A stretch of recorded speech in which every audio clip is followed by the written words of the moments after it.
All right, students. The ability to solve equations is key in nearly every math class at the college level. That's why we spend so much time looking at equations and getting used to different types of equations and different steps to help solve them. Number one's the ideal situation. We love it when we have an equation that looks like number one, where we know that it's our job to get x by itself on one side of the fence. To do that, we get rid of 1 by using the inverse of subtraction. That's addition. Negative 1 and positive 1 is 0 plus 7x. 34 plus 1 is 35. Now to get my final answer, I divide both sides by 7, and I've got it. How do I know that's right? Well, if I plug 5 in back here, 7 times 5 is 35, and 35 minus 1 is 34. 5 is the number that when I plug it in, makes this a true statement.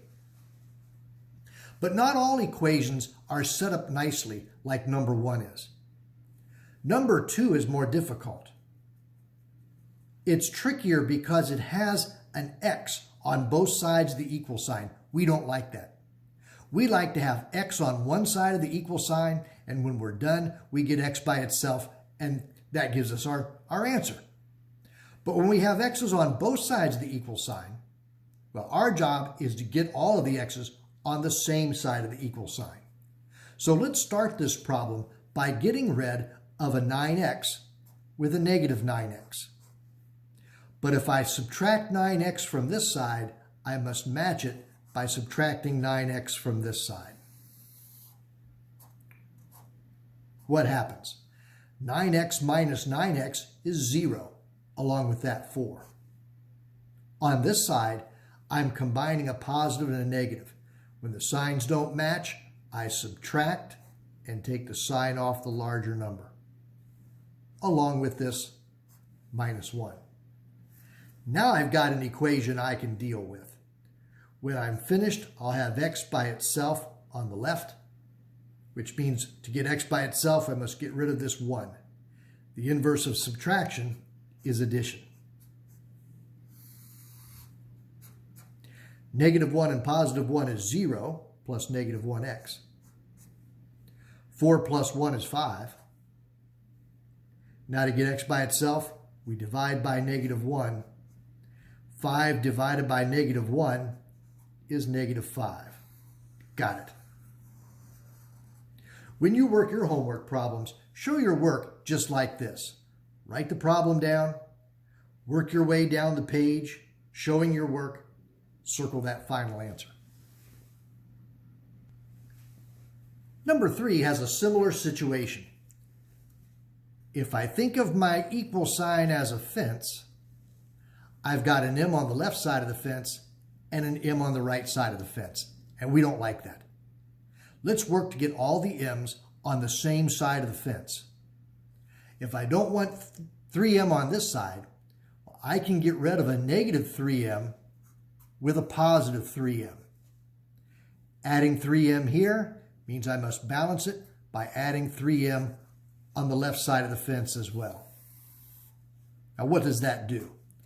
Negative 3M and positive 3M is 0, along with that 12.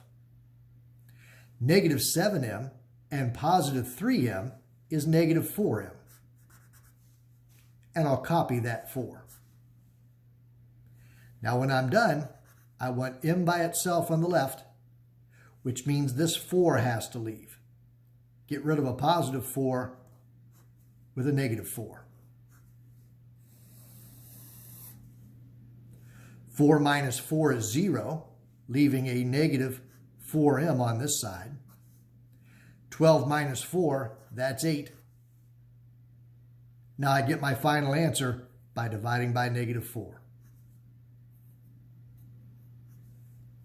Negative 4 divided by negative 4 is 1M. 8 divided by 4 is 2. And a positive divided by a negative is a negative. I like negative 2 for problem number 3. Number 4 is more complex still.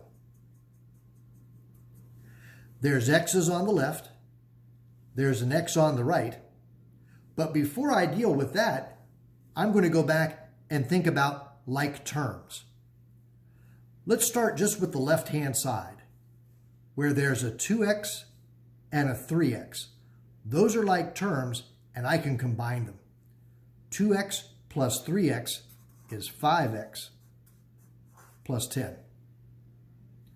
On the right-hand side, I see a negative 12, that does not have an x, and a negative 20, that does not have an x. Since neither of those have x's, I can combine them. Negative 12 and negative 20 is negative 32. Copy the minus x. All right, I've combined like terms. Now let's deal with the fact that there's an x on each side of the equal sign. This one's a 5x. This one just says negative x. Now I know if there's no number in front of the x, I can always put a 1 in front of it. And I don't like having x's on both sides of the equal sign. So let's get rid of this minus 1x by adding 1x. But if I add 1x here, I must balance it by adding 1x here. Negative 1x and positive 1x is 0 plus negative 32. 5x plus 1x is 6x. Copy the plus 10. Now I've got that equation in the form that I like it. I want to get x by itself. Let's get rid of that 10. Inverse of addition is subtraction. Positive 10 and negative 10 is 0 plus 6x. Negative 32 and negative 10 is negative 42. Now when I divide by 6, a negative divided by a positive is a negative, and 42 divided by 6 is 7. I like negative 7.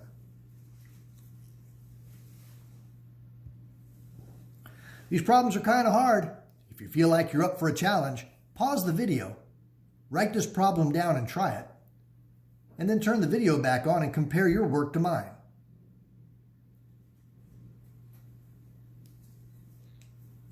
All right, let's give number 5 a try. Step number 1, I see like terms. On this side of the equal sign, 19 has an x, 7 has an x. Let's put those like terms together. 19 and negative 7 is 12x. Copy the minus 2. On this side, like terms. 31 does not have an x.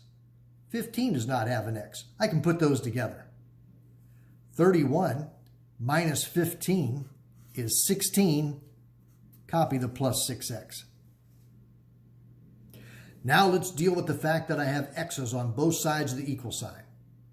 I don't want an x on this side, so I'll get rid of a plus 6x with a minus 6x. Balance that minus 6x on the right with a minus 6x on the left. 6x minus 6x is 0. Copy the 16. 12x minus 6x is 6x. Copy the minus 2. Now I've got a familiar looking equation. We'll get rid of that 2 by using the inverse of subtraction, which is addition. Negative 2 and positive 2 is 0. Copy 6x. 16 and 2, that's 18. Finally, divide by 6. Got it. All right, your turn. Go try these challenging problems. I've enjoyed working with you this week. I'll talk to you soon.